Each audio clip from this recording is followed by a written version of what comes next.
জয়পুরহাটে জাতির জনক বঙ্গবন্ধু শেখ মুজিবুর রহমানের মোরালে পুষ্পস্তবক অর্পণ করেছে সদর উপজেলার নবনির্বাচিত চেয়ারম্যান হাসানুজ্জামান মিঠু ও আওয়ামী লীগ নেতাকর্মীরা।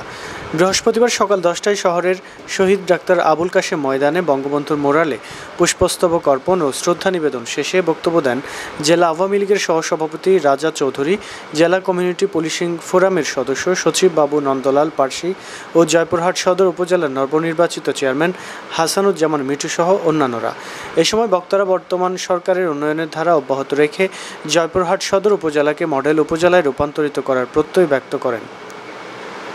দলীয় শান্তি পুরস্কারের শ্রদ্ধাও আজকে আমরা জানালাম এবং উপজেলা নির্বাচন 21 তারিখে হয়েছে। বিজয়ী প্রার্থী আমাদের পাশে আছে, যিনি হাসানুজ্জামান মিঠু, তিনার শ্রদ্ধাটিও আমরা একই সঙ্গে জানালাম। বঙ্গবন্ধুর শ্রদ্ধা শুভেচ্ছা দেওয়ার জন্য এখানে আমরা সবাই এসেছি।